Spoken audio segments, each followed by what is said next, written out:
완벽한 원신이란 책에 나오는 서두에 나옵니다. 인간이 겪는 모든 문제는 설계대로 하지 않았기 때문이다.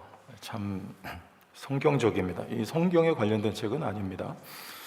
예를 들어서 반 고흐, 미술하는 분이죠. 37살에 스스로 목숨을 끊었어요. 버지니아 울프 59살에, 그리고 해밍웨이는 61살에 노벨 문학상을 받았지만 다 우울증입니다. 요즘 우울증 많죠? 이분들은 머리는 많이 쓰는데 문학하는 사람들, 또 미술하는 사람들이니까 몸은 많이 움직이지 않습니다. 그럼 우울증 치료하고 싶으면 많이 움직이면서 과학적인 근거가 있습니다. 햇빛을 쐬야 된대요. 그래서 항우울 성분이 햇빛을 우리가 쐬야 우리 몸속에서 나온다고 합니다. 그렇게 지으셨어요. 또 반면에 칸트는 오후 3시 반이면 어김없이 산책을 했다고 합니다. 동네 사람들이 이 칸트가 산책하는 것을 보고 시계를 맞췄대요. 근데 이분은 79살까지 살았거든요. 지금이야 뭐 평범하지만 당시에는 장수한 것입니다. 정신도 또렷하고 신체적인 상태도 비교적 아주 건강하게 살다가 세상을 떠났다고 하죠. 설계대로 움직이게끔 그렇게 우리는 지어졌습니다. 보더콜리라고 하는 견종이 있어요. 얘는 양머리 개라고 합니다. 그 드넓은 초원을 뛰어다니면서 양을 모는 이런 견종으로 맞춤되어 있는데, 이것을 좁은 아파트에서 기르면 얘가 어떻게 변하냐면 보이는 대로 막 물어 뜯어요. 가구고 뭐고 없대요. 그리고 사람 보면 으르렁거리고, 제정신이 아닌 거죠. 근데 얘를 양 모는 현장에 풀어놓으면요, 그런 증상이 싹 없어진다고 합니다. 설계대로 해야 돼, 설계대로. 오늘도 전 본문을 보면서 실은 이 본문은 누가가 의도는 뭐냐면, 베드로도 3장에서 나면서 안진뱅이를 고칩니다. 여기 똑같은 일을 해요, 사도 바울이. 앞서서 예수님은 나면서 소경된 이를 고치시죠. 그러니까 이 누가가 하고 싶은 말은 사도 바울도 지금 맨 깍두기로 말하자면 맨 꽁지에 뒤처져서 지금 제자의 반열에 들어왔는데, 베드로 못지않은 바울도 이방인의 사도라는 걸 이 누가가 지금 강조하고 싶은 거예요. 왜냐하면 15장에 가면 예루살렘 공의회가 열리는데요, 다음 주에 나오겠죠? 아마 부활절 지나고 나올 것 같아요. 공의회에서 이 바울의 입장이 확정이 됩니다. 믿음으로 이렇게 된다, 이게. 그래서 앞서서 14장에 이런 내용을 누가가 기록을 하고 있습니다. 하지만 저는 이 말씀을 보면서 하나님이 우리를 어떻게 설계하셨는가, 이런 요소들을 제가 본문들을 쭉 읽으면서 발견을 하게 됐습니다. 그래서 하나님 우리를 어떻게 설계하셨냐, 설계대로 살면 근본적인 문제가 해결이 되는 것이죠. 이 고침받은 이는, 다시 말씀드리면 루스드라의 8절, 발을 쓰지 못하는 한 사람이 있는데 나면서 걷지 못합니다. 그래서 누군가의 도움을 받지 않으면 생존할 수 없는 그런 사람이죠. 근데 이 사람만이 아니라 실은 모든 사람이 다 그래요.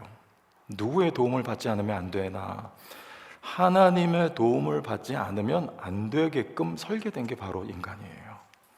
특별히 우리는 나면서부터 죄인입니다. 우리에게 누가 필요합니까? 예수가 필요합니다. 예수의 도움을 받아야 우리는 비로소 사람답게 살 수 있어요. 우리 유교의 인간론 2가지가 있죠. 첫째는 성선설이 있죠. 사람은 날 때부터 선한데 살면서 오염돼서 그런 거야. 또 성악설이 있습니다. 사람은 날 때부터 악한 거야. 어느 게 맞을까요? 일반 사회에서는 저마다 맞는 것을 선택하려고 하겠지만 성경을 믿는 우리 입장에서는 성악설을 선택하게 되겠죠.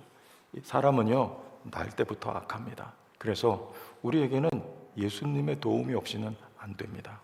주가 필요한 존재들이 바로 우리예요.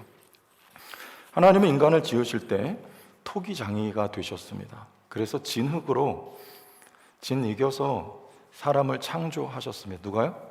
하나님이 창조하셨습니다. 그리고 코에 생기를 불어 넣어서 사람이 생명이 되어 산자가 되었습니다.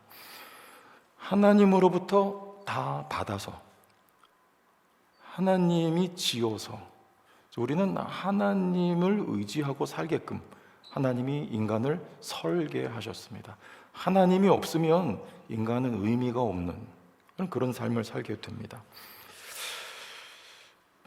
뿐만 아니라 여러분, 우리 먹고 사는 문제, 돈 많은 사람 세상에 많은데요, 중요한 건 의미 있게 사느냐, 그게 중요한 것 같아요.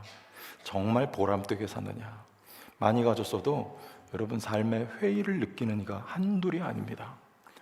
특별히 BTS 어저께 서울에서 광화문에서 공연했다면서요. 그 BTS를 만든 방시혁 씨가 그가 가지고 있는 주식이 14조 8천억이라고 합니다. 굉장히 많죠. 여러분, 그렇게 되고 싶지 않으세요? 부럽죠? 근데 우리가 부러워할 이유가 없는 것은 뻔한 내용 같지만 우리는 그보다 더 부자라는 거, 성경에 말씀하고 있는 것입니다. 하늘나라에 하나님의 소유한 모든 것이 자녀된 우리의 것입니다. 근데 그거 왜 내게 경험이 안 되느냐? 그 이유가 있죠. 의지해야 됩니다. 하나님이 그렇게 설계하셨어요. 하나님이 그거 14조, 20조 만약에 나에게 하나님이 여기 BTS는 대박난 케이스거든요. 대박나서 내가 그런 돈을 벌어서 내가 모으고 있으면 하나님 필요 없어요. 하나님 없이도 잘 살 수 있어요. 하나님 그걸 우리에게 원치 않으세요. 그래서 여러분, 경우에 따라 모아두고 사는 경우도 있습니다만 하나님이 허락하신 정도예요. 그만한 그릇이 되기 때문에. 하지만 그렇지 않으면 대부분 하나님이 먹고 살기에 부족함이 없게 채워주시는데요, 뭐 해야 되느냐면 구해야 됩니다. 의지해야 돼요. 필요할 때 여러분 구하세요. 먹고 사는 문제도 해결이 됩니다. 제천에 의림지에 물이 있습니다. 지금도 그런 걸로 알고 있는데 과거에도 농사를 저 물 가져다가 썼어요.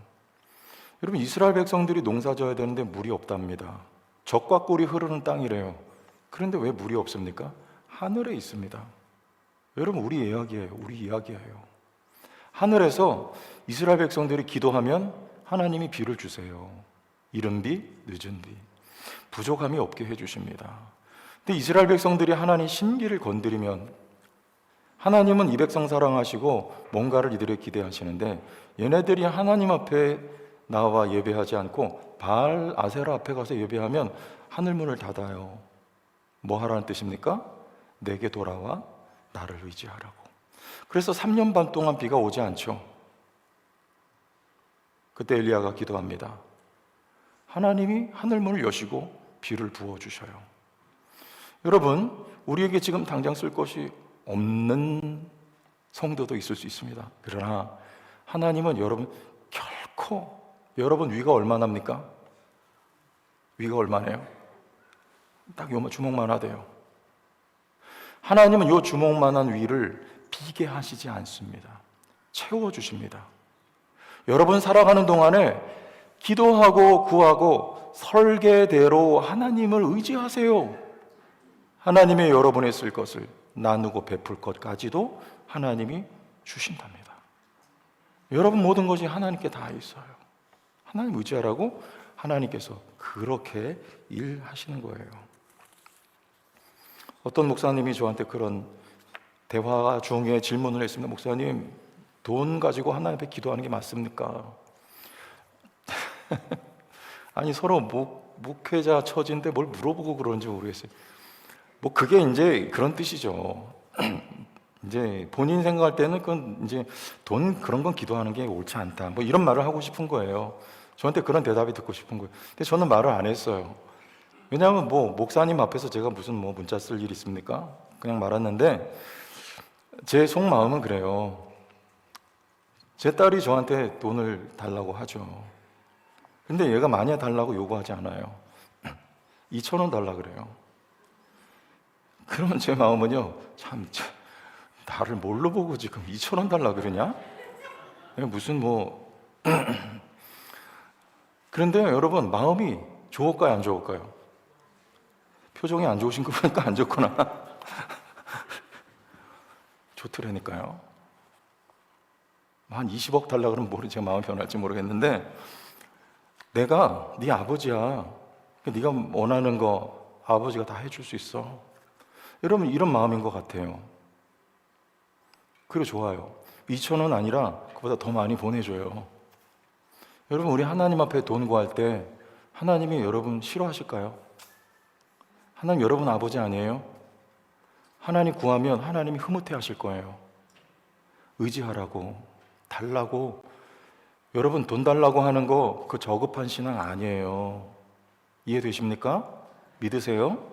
하나님 여러분 아버지십니다. 하나님이 좋아하세요.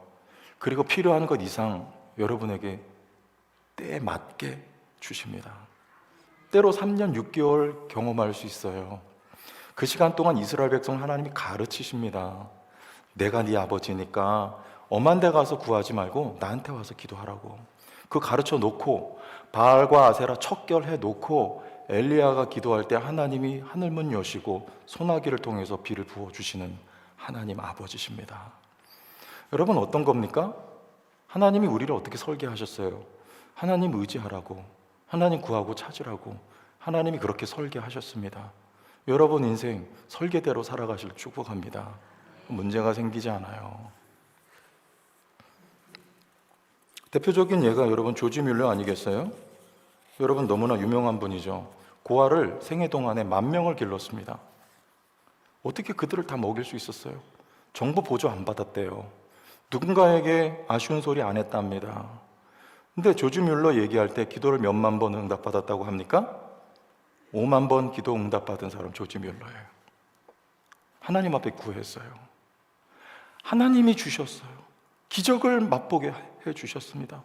여러분, 이게 하나님 우리를 설계하신 거예요. 우리는 5만 번이 아니라, 여러분 제한하지 마세요. 하나님은 제한하는 게 아니에요. 하나님은 100만 번도 1000만 번도 여러분 무한대로, 하나님이 우리가 필요할 때 하나님이 원하시면 하나님이 여러분에게 끝없이 주시는 아버지 하나님인 걸 믿으시길 바랍니다. 우리 하나님은요, 의지하는 자를 기뻐하세요. 하나님 의존하도록 우리를 설계하셨습니다. 9절을 봅니다. 바울이 말하는 것을 뭐합니까? 이 나면서부터 걷지 못하는 사람이 바울이 전하는 말을 들어요. 여러분, 말을 듣는다는 건 뭔가 그에게 일하고 있다는, 뭔가가 아니라 누군가가, 성령께서 그 속에 믿음이 들어갔다는 뜻입니다. 바울이 루디아에게 여인들 모임의 말을 전할 때 한 사람, 루디아의 마음을 누가 열어? 주께서 열어서. 말씀을 들을 때는 주님이 역사하셔야 말씀을 들을 수 있습니다. 그 속에 믿음이 들어가고 말씀을 듣기 시작하는 거예요. 아무도 하나님의 말씀에 관심이 없을 때 사사시대에 한 사람, 누굽니까? 사무엘이 말합니다. 내게 말씀하소서, 종이 듣겠나이다. 믿음의 사람, 하나님이 쓰실 사람. 사무엘은 하나님의 말씀을 듣습니다. 여기 걷지 못하는 사람, 하나님 말씀을 듣는 거예요. 주목해서, 집중해서 말씀을 듣기 시작합니다. 그에게 성령께서 역사하신다는 증거고 믿음이 들어갔다는 뜻이기도 합니다. 여러분, 믿음이 들어오면 우리를 어떤 사람 만듭니까? 믿음이 우리를 바꿔요. 이해하게 합니다. 하나님의 뜻, 하나님이 우리를 무엇을 위해서 어떤 설계로 지으셨는지 알게 되고 그대로 살기로 마음먹게 되어 있습니다. 자, 여기서 질문이 하나 있습니다. 믿음이 먼저일까요? 이해가 먼저일까요? 대답해 보세요. 믿음이 먼저입니까? 이해가 먼저입니까? 미해는 뭐예요? 미해. 여러분, 우리 개혁주의 신학의 중요한 원리, 신학하는 방법이에요. 신학은 믿음으로 하는 거예요. 무슨 말이냐면 이해하고 믿는 게 아니라, 성경이 여러분 이게 이해가 됩니까? 예수님이 무리를 걸은 게 이해가 됩니까? 부활? 이해가 됩니까? 우리 다 다음 주면 부활주일인데. 홍해바다 갈라진 게 이해가 됩니까? 신학은요, 그렇게 이해를 바탕으로 하니까 소위 말하는 자유주의 신학이 나오는 겁니다. 그거는 신화라고밖에 설명이 안 되기 때문에. 그러나 우리 개혁주의 신학은요, 믿음으로 신학을 합니다. 이해가 아니에요. 믿으면 이해되는 거예요. 하나님의 말씀을 믿으면 이게 믿겨지는 거예요. 믿으면 이게 현실이 됩니다. 믿으면 기적이 일어납니다. 그 믿음이 먼저예요. 우리 통합예배 근거가 바로 여기 있습니다. 주일학교 아이들 앉혀놓고 제가 설교해요. 저 어려운 설교를 아이들이 이해할 수 있을까? 그래서 통합예배를 반대하는 경우들이 있습니다. 그러나 여러분, 아이들에게 마찬가지입니다. 믿음은 어떻게 옵니까? 에베소서에 믿음은 하나님이 선물로 주신답니다. 아이들에게도 하나님이 선물로 믿음을 주실 줄 우리는 믿습니다. 아이들이 믿게 되면 그 아이들 귀에 하나님의 말씀이 들리게 되고, 그리고 말씀이 이해되어 갈 거예요. 서울에 있는 어떤 교회는 이 아이들을 배려해서 이 통합예배 드리는데, 그 교회도 예배 가운데 그런 요소들을 넣는 거예요. 연극도 하고 뭐 이렇게 꽁트도 하고 찬양도 주일학교 아이들 찬양 부르고 막 이렇게 하면서 하는데, 그 목사님의 마음이 참 훌륭한 것 같습니다만 저는 아이들에 대한 최고의 배려는, 그 교회는 그렇게 해야 돼요. 목사님 생각이 그럼 그렇게 해야 되는 게 맞아요. 저는 좀 달라요, 생각이. 아이들에 대한 최고의 배려는 내가 예배자가 되는 거예요. 이 자리에 교사들이 계시면 교사들이 예배자가 되는 거예요. 이 자리에 계신 부모님이 계시면 부모들이 예배자가 되는 거예요. 그게 아이들에 대한 최고의 배려라고 저는 생각합니다. 엘리가 자녀들을 대할 때 그들에 대한 최고의 배려는 뭐였냐면, 아비로서 하나님을 경외하는 모습을 보여주는 거예요. 그런데 엘리는 하나님을 경외하기보다 자녀가 우상이 되었던 사람이, 그게 자녀들을 망쳤어요.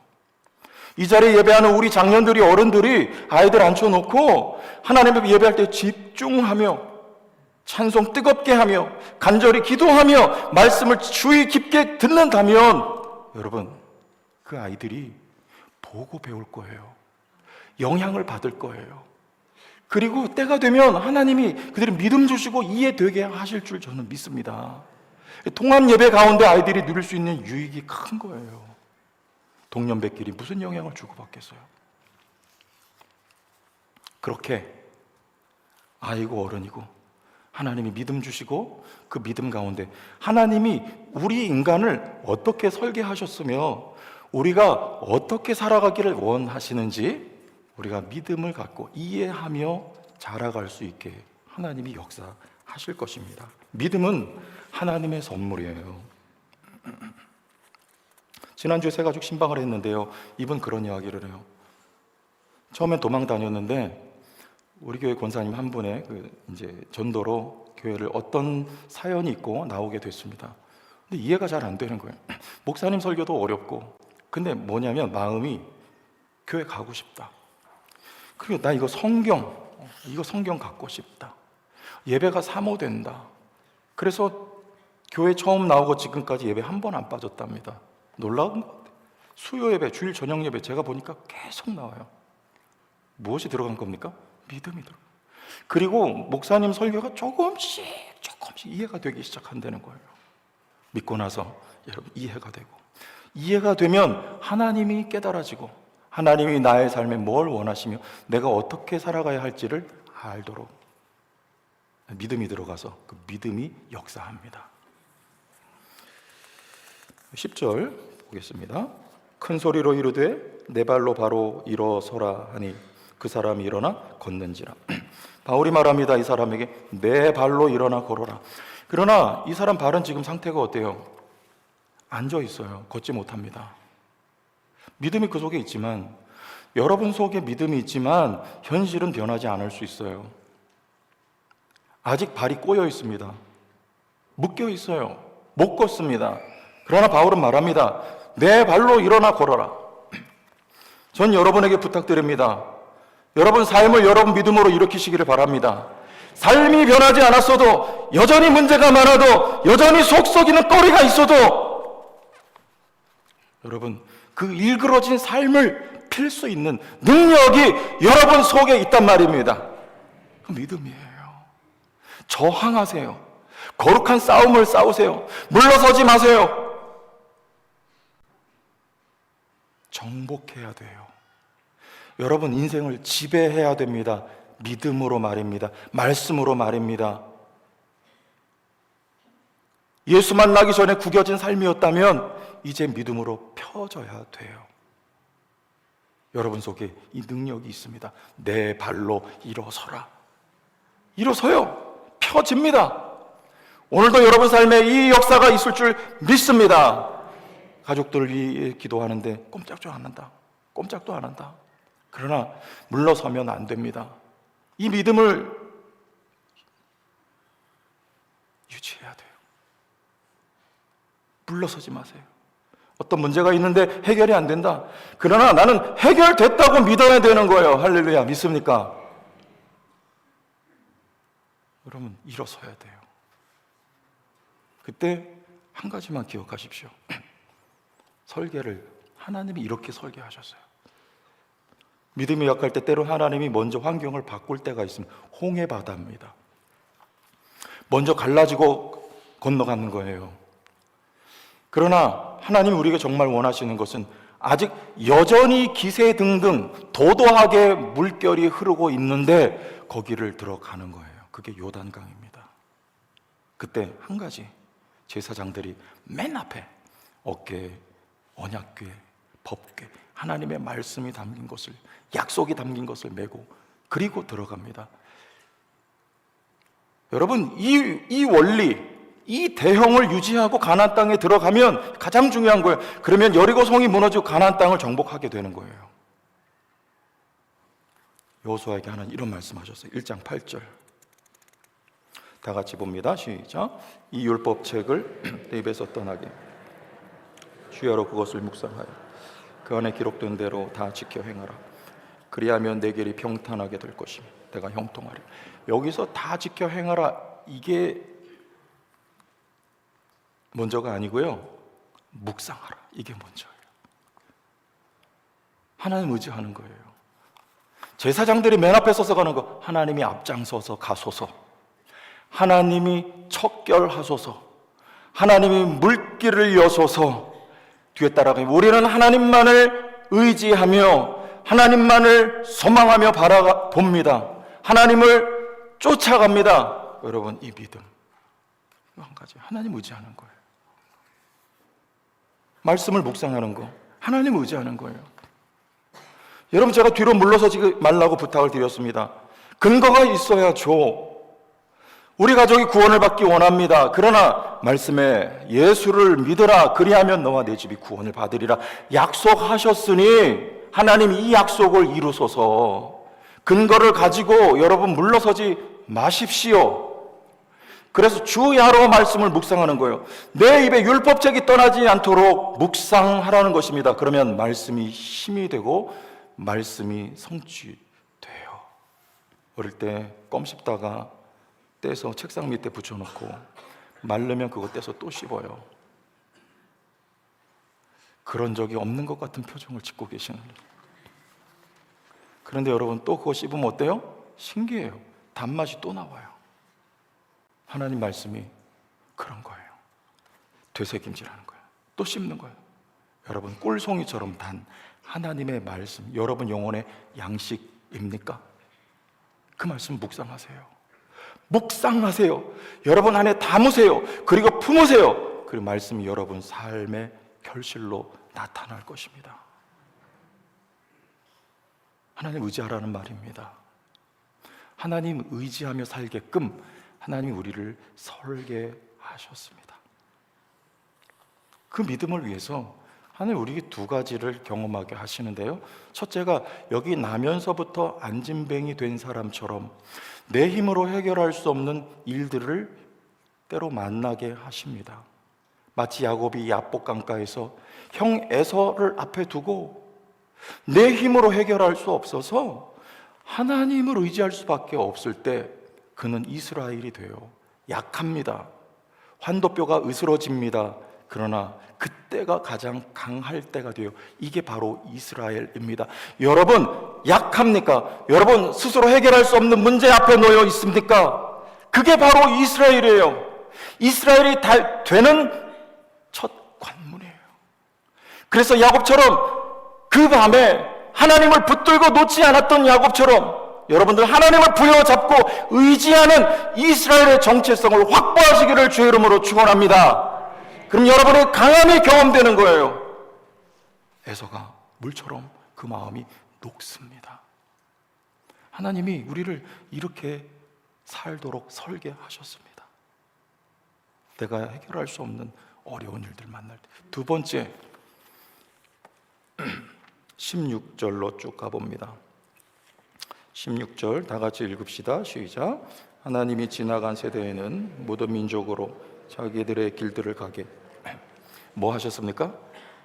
내버려 두신 거예요. 그러나 이제 이방인들이 돌아올 때가 되었습니다.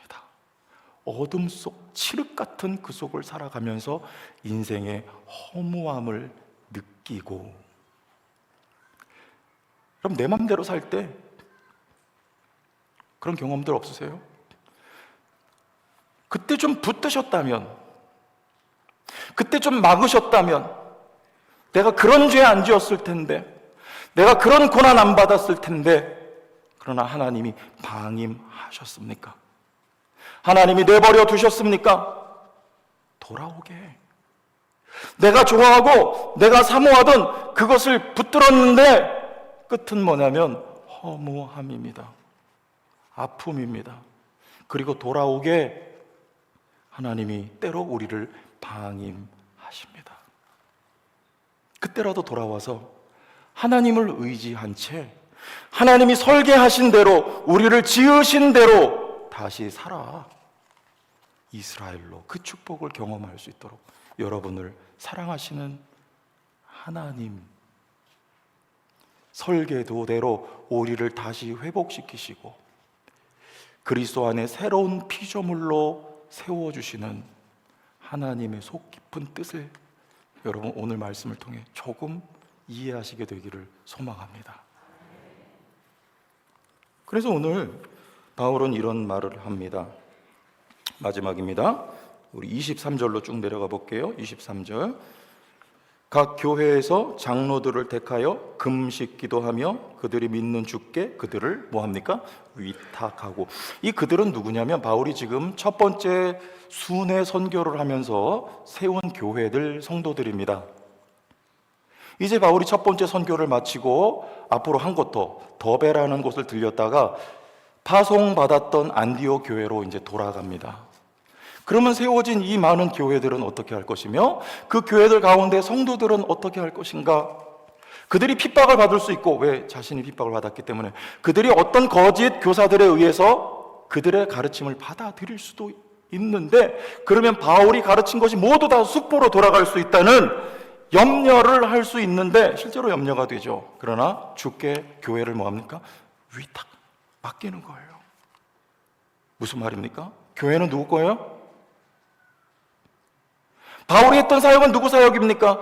여기도 금식, 바울의 사역의 마지막입니다. 첫 번째 안디옥 교회에서 파송받을 때도 안디옥 교회는 금식하며 이들을 보냅니다.